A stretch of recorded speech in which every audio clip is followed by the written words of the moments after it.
దాన్ని అప్పుడు వారముల పండుగ అనేది ఇప్పుడు యేసుతో వచ్చిన తర్వాత పెంతెకొస్తు దినాన వాళ్ళు ఏకీభవించి ప్రార్థన చేస్తే పరిశుద్ధాత్మ దేవుడు దిగి వచ్చాడు. హల్లెలూయా. మొదటి పండుగ పస్కా పండుగ యేసు గొర్రెపిల్ల గురించి మాట్లాడాడు.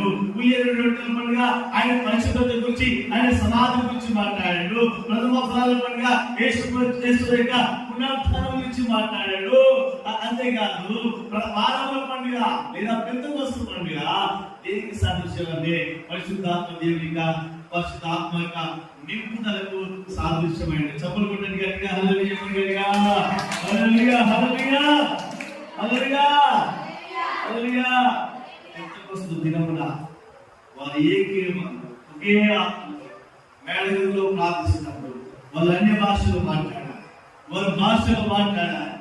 భాషలు మాట్లాడే వారు దేవుడితో మాట్లాడుతున్నారు. దేవుడితో